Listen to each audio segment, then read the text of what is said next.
In 2010, a South Korean film sparked a nationwide debate. It dragged the corruption within South Korea's judicial system into the spotlight. And what shocked audiences was not only its dark and painfully realistic story, but also the fact that ordinary people could see their own reflections in its characters. Because the director dared to expose so much, the film faced resistance from the judicial establishment as soon as it was released. Yet with overwhelming public support, it still went on to win multiple Blue Dragon Film Awards. Recently, a string of sexual assault and murder cases has taken place across Seoul, with all the victims being middle school girls in the prime of their youth. Because the police have repeatedly failed to catch the person responsible, the cases quickly trigger widespread panic among the public. Under enormous pressure from the media and society, the president is forced to appear in person, apologize to the victims' families, and promise that the case will be solved within 1 week. The pressure immediately reaches the police department, and the commissioner passes the burden directly to the district chief. If the case is not solved within a week,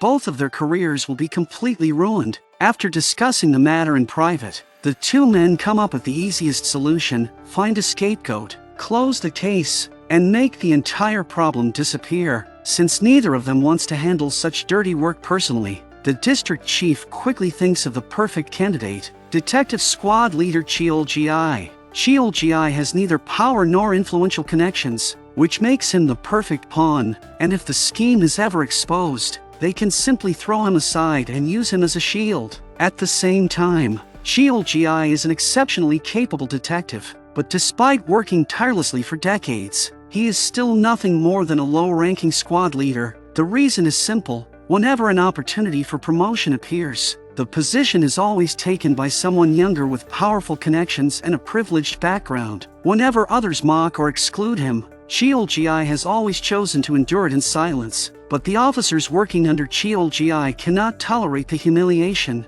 and the hot-tempered Dae-ho immediately tries to defend his leader, nearly starting a serious fight with the other officers. In the very next moment, Cheol-gi drags Dae-ho into a corner and slaps him hard across the face without hesitation.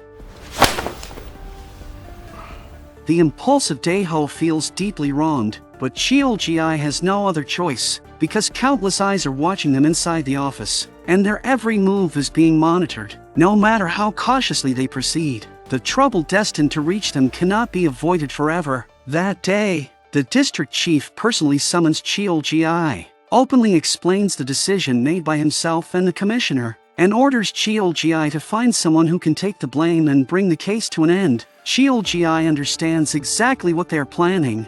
만에 하나 잘못했을 경우에 줄도 백도 없는 놈 가지치기 쉬우니까. The district chief dares to pressure and manipulate him because he is holding damaging information over Cheol-gi's head. Not long ago, Chairman Kim of a major real estate group was arrested and imprisoned by Cheol-gi for suspected tax evasion. Chairman Kim's business rival, Suk-gu, immediately realizes that an opportunity has appeared. On the surface, this businessman operates a real estate company, but behind the scenes, he is also the leader of a criminal organization, and in order to expand his influence, he secretly bribes Cheol-gi's younger sister's husband, forcibly pulling Cheol-gi into a dangerous web of corruption and personal interests. Cheol-gi severely punished his younger sister's husband afterward, but when he saw how financially desperate his sister's family was, he could only accept what had already happened, and the incident became the leverage the district chief used to force him into submission. The district chief also makes him a promise: as long as Cheol-gi completes the assignment, he will immediately help him secure a promotion. Faced with pressure, threats, and temptation from every direction, Cheol-gi has no choice but to compromise. He immediately begins searching for a suitable scapegoat and eventually selects a man named Dong-suk from a group of people with previous criminal records. Dong-suk already has a record involving inappropriate behavior toward a young girl, and as a marginalized man living at the bottom of society, he appears to be the perfect person to take the blame. All they need to do next is design a method that will force Dong-suk to confess voluntarily. Direct police involvement would attract too much attention, so Cheol-gi turns to the criminal leader and asks him to deal with Dong-suk. However, the entire country is watching the case, and the president is personally demanding results. So without a sufficiently valuable reward, the criminal leader refuses to take such a dangerous risk. Cheol-gi then gives him an important piece of information. Chairman Kim, the rival who was previously imprisoned, has already bribed a prosecutor and secured his release on bail. In other words, whether the criminal leader's real estate project succeeds or collapses is now entirely dependent on Cheol-gi's decision. 공사 다시 하기 싫어? 태경 김영수한테 갈까? Tempted by the enormous potential profit, the criminal leader becomes highly motivated and immediately goes after Dong-suk. First, his men threaten and physically intimidate Dong-suk. Then they use the safety of his family to pressure him, transfer 100 million won into his bank account, and promise to hire a top attorney who will obtain a psychiatric evaluation, ensuring that he will not remain in prison for very long. After being pressured with both threats and promises, Dong-suk is ultimately forced to accept the deal. And just like that, with countless media cameras recording the moment, Cheol-gi announces that the shocking case involving the young girls has finally been solved. At the same time, the district chief and the police commissioner finally breathe a sigh of relief, believing that the danger hanging over their heads has disappeared. But before the controversy can fully settle, the criminal leader looks at his longtime rival Chairman Kim and begins considering a permanent way to remove him. At a golf course, Chairman Kim is relaxing and entertaining a prosecutor, completely unaware that a hidden camera is already recording both of them. Not long afterward, Chairman Kim is attacked by a hired man and loses his life at the scene. Although Chairman Kim is only a relatively minor figure in the business world, Prosecutor Ju Yang has deep connections to him. And Ju Yang also has an extremely powerful father-in-law whose influence reaches far beyond the prosecutor's office. The next morning, Ju Yang arrives at his office and discovers private photographs from the previous night placed directly on his desk. It was Ju Yang who originally accepted the bribe and illegally arranged Chairman Kim's release on bail. And if those photographs are exposed, he will face a disastrous scandal. Meanwhile, Cheol-gi never imagined that the criminal leader would act without permission, arrange Chairman Kim's death, and then use the photographs to threaten a prosecutor. Overcome with anger, Cheol-gi captures the criminal leader and violently lashes out at him. The criminal leader dares to act so recklessly because he has already understood the situation perfectly. The nationally watched case has only just been declared solved, and Cheol-gi would never dare to completely turn against him at such a sensitive moment.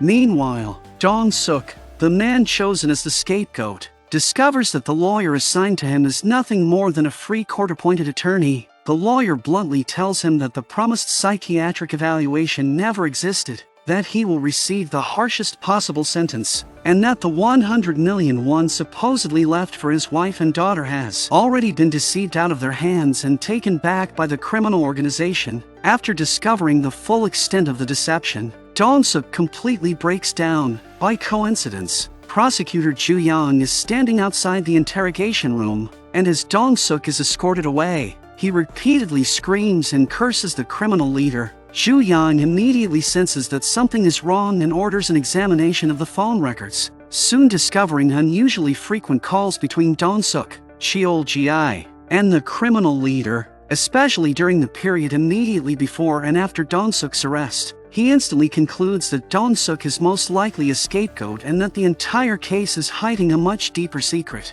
To confirm his suspicion, Ju Yang interrogates Dong-suk overnight, and just as expected, Dong-suk reveals every detail of the scheme. Early the next morning, Ju Yang goes directly to his supervising minister and requests permission to reopen the case and conduct a full investigation. But Ju Yang is far too idealistic and reckless, and after hearing his request, the minister sharply reprimands him. If such a nationally significant case was manipulated, then senior police officials must have authorized it, and investigating it without caution would be no different from deliberately inviting disaster. But Ju Yang refuses to let the matter go, and that evening, he meets with a journalist friend, gives him the expensive watch Chairman Kim once gifted him as payment, and asks him to publish an article questioning the official version of the case. The following day, the newspaper publishes a report exposing the suspicious details of the investigation, throwing the district chief into complete panic. As the situation becomes increasingly chaotic, Ji is the only person left trapped between two impossible choices. After struggling with the decision,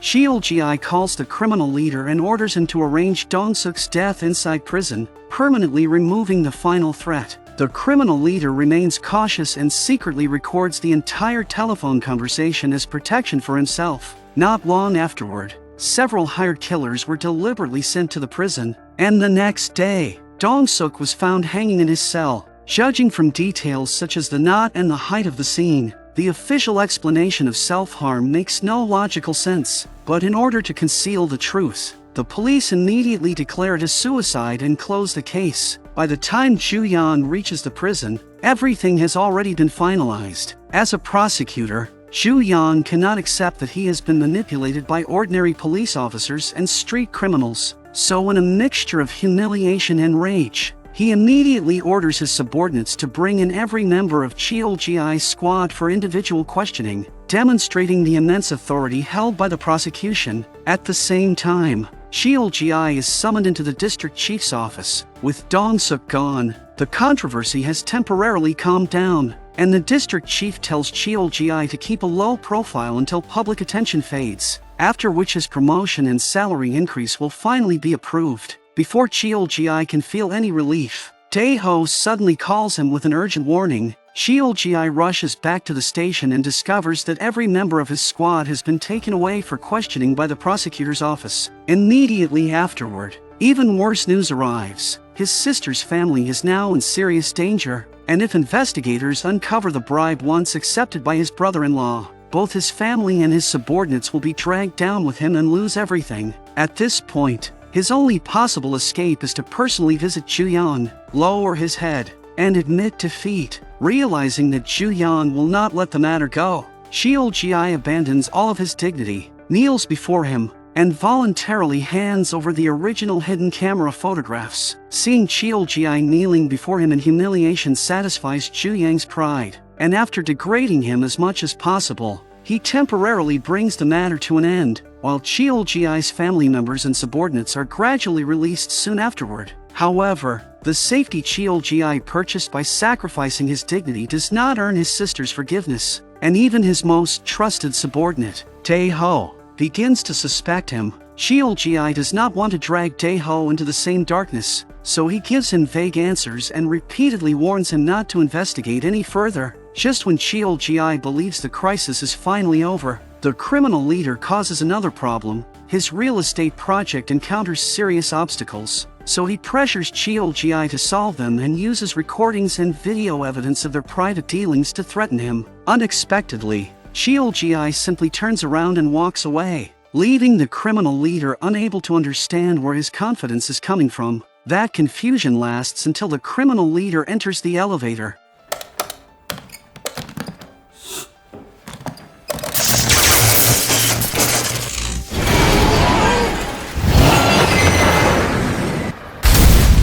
As the camera slowly pulls back, another man is revealed standing inside, and he is none other than the second-in-command of the criminal organization, showing that Ji has already made a secret agreement with him.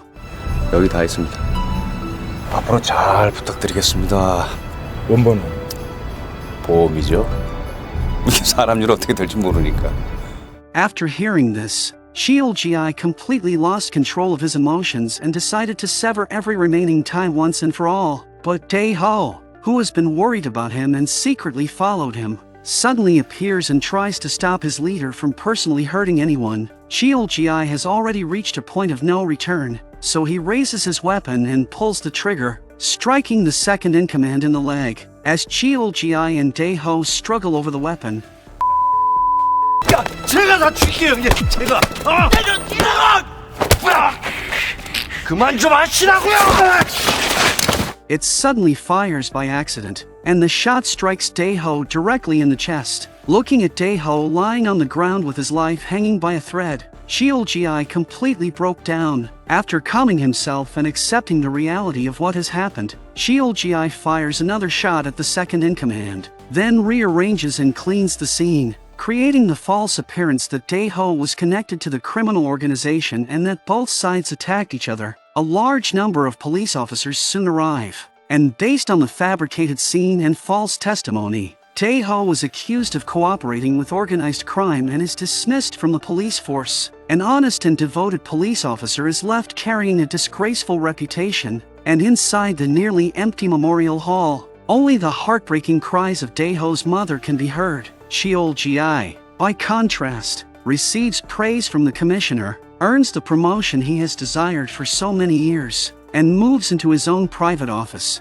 A forensic report lying on his desk suddenly catches his attention, containing the evidence division's conclusion regarding the identity of the real offender. Biological traces left on the victims confirm that the actual person responsible was Dong-suk all along. Cheol-gi is overwhelmed by conflicting emotions, because after surrendering his dignity, humiliating himself, and causing the death of his closest brother, he finally discovers that the man chosen as a scapegoat was actually guilty from the beginning. The entire process is absurd beyond belief and filled with bitter irony. Inside the police station, Cheol-gi's former colleagues remain convinced that Tae-ho's death contains serious inconsistencies, and they refuse to believe that Tae-ho would ever cooperate with a criminal organization, so they secretly begin their own investigation. Following the evidence, they locate one of the second-in-command's men, and it is revealed that the second-in-command had previously ordered him to secretly record Cheol-gi's actions and the entire process of fabricating the scene as protection for himself. When the undeniable evidence is placed in front of them, the officers who have followed Cheol-gi for years are left speechless, and once they understand the truth, their shock turns into overwhelming grief and fury. One of the officers instructs the criminal associate to find an opportunity to take Cheol-gi out. Late that night, Cheol-gi sits alone inside his car, consumed by guilt and regret over what he did to Tae-ho. A car slowly approaches, and before Cheol-gi can react, the attacker fires twice, with both shots striking a major artery in his neck and causing severe bleeding. With trembling hands, Cheol-gi pulls out his phone and instinctively tries to call emergency services, but the returning vehicle suddenly crashes into his car and overturns it. Several people gradually step out of the vehicle, and they are the very officers who once followed Cheol-gi through countless dangerous situations. 이것 때문에 그랬어요?